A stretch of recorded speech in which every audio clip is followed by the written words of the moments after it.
Hey guys, welcome back to my channel. Thanks for tuning in. If you haven't already, please subscribe to my channel and make sure to hit that bell below so you can get notified on new videos. Yeah. So I've got my husband back. Yep, I'm back. And in case you missed the Meet My Husband tag, just click up above somewhere. I'm going to put the link so you can get to know him a little bit better.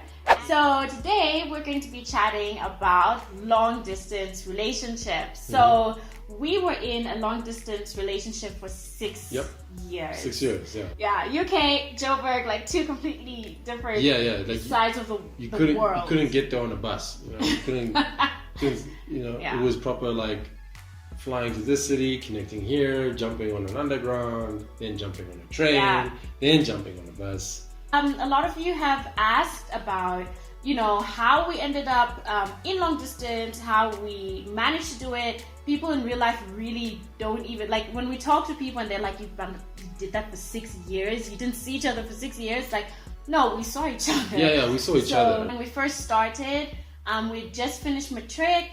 Kev was studying here in Joburg. He started varsity here in January of that year, 2015, no, 2005. Yeah, I was gonna say. It was 2005. Not that bad.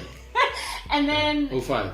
And then I started my university in the UK in September of that year. So there was this sort of like 8-9 month gap in between. So while I was in Tanzania is when we kind of like started the long distance relationship part of our relationship. Yeah.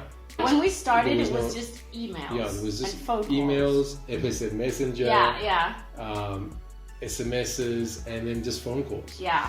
We used to email each other saying, okay, we're going to call each other at this time, or I would email you saying, or SMS you saying that I'm going to call you on Thursday at 2 p.m. So like, this was the days before we could just like, how it is on WhatsApp today. How's it going? Like, in constant contact with one another. It was really like the old school way of like, we had to schedule it and we had to stick to that schedule. Yeah. And that was it. And I remember I used to buy these World Call cards. I don't even know if they're still available, but like you would go to like a Spaza shop or like a shop on campus or like Pick and Pay or some other supermarket and you would buy these things from like the cigarette kiosk. And it was a 50 Rand World Call card because that's all I could afford as a student. And that got us 20 minutes? It got us 22 minutes.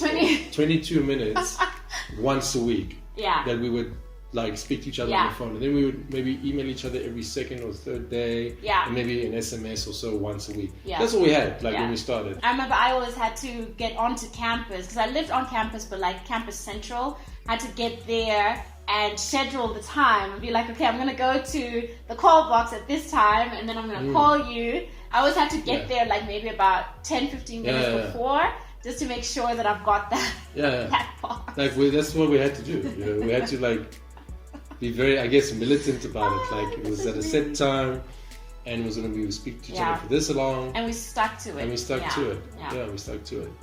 So how things got better after that, obviously technology is amazing. So we eventually started using Skype. Yeah. But it was like internet connection wasn't so great. So sometimes the connections would drop or half the call would be like, hey, can you hear me? Or I can't hear you. Do you remember how I actually didn't have Skype? Initially, it was one of my friends who had Skype. I didn't have a laptop. Yeah. For like the first half. So you had to borrow their laptop. So I would actually not borrow. I would go to her room. Remember, I'd go to her room, and like she would leave me alone, and we'd have a conversation. So that's how I got introduced to Skype. So Sasha, if you're watching this, thank you, girl. Yeah. Thank you. Yeah, we remember. Started communicating more regularly and for free. And that was a huge thing because obviously as a student, like you still want to do things with your friends, and you are not necessarily have a stable job. So what I used to do, did kind of really bottom of the barrel stuff. So I did promotion work. I was the guy selling you fragrances, selling you Oreos, selling you Tang in macro and that kind of stuff, and selling you batteries for your kids' toys at Christmas. So I used to do all that stuff, and then also did some extras work and like some very brief acting work because I was like, this is the easiest money ever compared to doing promotions.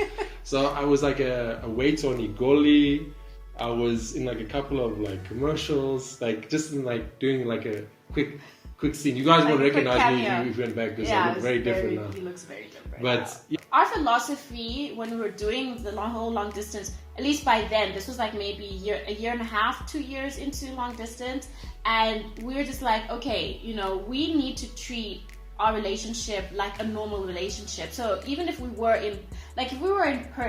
together in person in the same city, same country, and all of that, we would contact each other pretty much every day. That's like the norm, you know. We touch base somehow, if it's SMS or WhatsApp or whatever it is. So we were just like, why should that be different when, you know, just because we're in different countries, different continents. Right. When Skype came out, we were very regular, and our friends would attest to this. We were like, okay, 8 p.m. was 8 p.m. SA time, 6 p.m. UK time. They were like, okay, cool.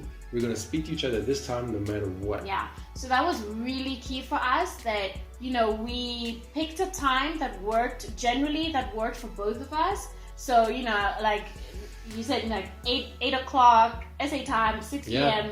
UK time. And no matter what, unless it was like really an emergency, but like emergency was like, you know, something really bad happened, or it wasn't like, oh, I'm out. It wasn't just like, oh, I've decided to have drinks with my friends. Like, we'd get really, really pissed off with each other if we did that, you know. Like, I think we probably did that once or twice in the beginning, and then it was like, okay, we can't be doing that. So you know, like our friends knew, okay, like no matter what happened, we had to be on that call with each other. Even if we were out. Even if we're out. Yeah, so I remember, like, I would be out with some of my closest friends. I'd be like, okay, guys, like literally, okay, I've got to go. I'm speaking to Aisha at 8 o'clock. And they'd be like, what? What are you talking about? Like, are you serious? I'm like, yeah, I'm serious. And they used to give me like, you know, hell about it all the time. But these are the same guys who were like MCs at our wedding, and you know, my best man, the groomsmen. So you know, they've been there since the get-go, and you know, it all worked out in the end. So they were wrong, we were right. I'd go home, Skype with Aisha for a couple of hours, and then I'd meet them again later. It was one of those sorts of things. And then for me, I would just work around it as well, you know. I wouldn't schedule anything around that time. You know, I always made sure that I was available. Again, if it was one of those things that, you know, my friend was like, hey, come over for dinner quickly, you know, come to my room and like we'll chat or whatever, it'll be like, okay, but I have to pause at 6 p.m. I'm chatting to Kev. And then we had like a minimum of chat time. We developed this stuff as we went along. We didn't just say, okay, here's the list of things. It was like, we knew that some things weren't working out. So like, sometimes it took us like half an hour to get a connection, right? So we would say, okay, let's schedule this call for at least an hour. So that if it takes us half an hour to actually start saying hello to each other, you know, then we've got that time. Then we've got that time, at least another half an hour.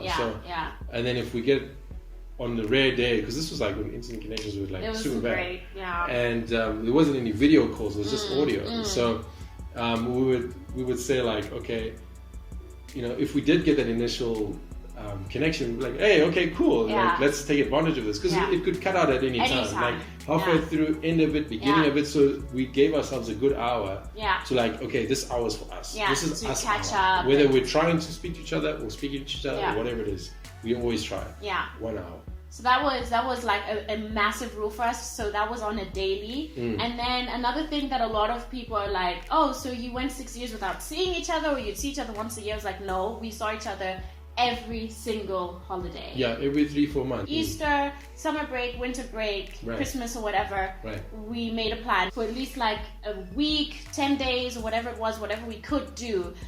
Because like, not seeing each other was just going to just obviously like just add to the whole distance and stuff. It was never one of those things that was like, I got this money, but you haven't been able to come up with the cash, so we can't see each other.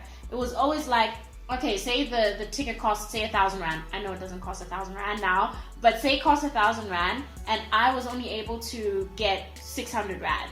You know, then Kev would be like, okay, I've got 400 Rand. Boom, there's our ticket. Because the whole point was to just put our money together. Let's just buy the ticket. Let's just get to see each other. We'll figure out the other stuff. So whether it was his ticket to come see me or my ticket to go see him, it didn't matter as long as we saw each other. So there were times when like I was so broke I couldn't make up the money, and then he just was like, I managed to slam all these jobs and I've got the ticket. Great. Then next time I'll cover the ticket or whatever. It really didn't matter who covered it or how we got there. We always did a combined thing. We just combined our whatever money we got, and that's how we made sure that we saw each other every single holiday. And then we just made a plan. Like, you know, he'd stay in my dorm. It was like a 1-bed, you know, student like tiny. So we've slept in those things. Like we've slept in like the oddest places just to like save cash.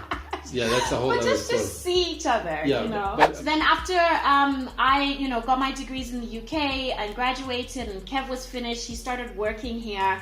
I went back to Tanzania and we extended the long distance part for another year while I was working in Tanzania. To get some work experience. Yeah, I needed some work experience, and I also just knew that like me moving completely to Joburg without even trying to sort of live in Tanzania first was not going to go down well, like with my family. Yeah, and even stuff. with us. I mean, we decided, because we weren't sure if I was going to move up to Tanzania or you were going to move down here. So we were like, let's give it a year to figure out what is the best for both of us in terms of our careers, in terms of the industries that we're in, opportunities that exist, and all that kind of stuff. And basically Joburg won. So that's how I moved here, and that's when we started, you know, being together in the same country, like for day to day. Basically. Yeah. And when that happened, it was like, it was just so worth all of the work that we put into, you know, staying together and seeing each other regularly for all those 6 years. It was, you know, if we hadn't put all of that work in, I think I would have moved here and it would have been like, who are you? The long distance stuff really made us grow up. I think we really had to just, you know, deal with it. Just deal with it. Like, you know, you can't be, there's certain things that you just need to accept and let go of and compromise. Like compromise is a huge thing we had to do. Yeah. So when you finally moved down, we had been through that. We have been through like so many struggles and like dealing with emotions and how we're going to get through this. So by the time you moved down, we had this thing. We didn't know how we were going to do it, but we're like, we'll figure it out. Like we figured it out the past 7 years. Yeah. And we'll figure it out now. Like, what's the big deal, you know? So thanks so much for watching, guys. Please subscribe to my channel and hit that notification bell below for more videos from us. And if you have any more questions for us, let us know as well. Share this with maybe a couple that is going through long distance. It might help them.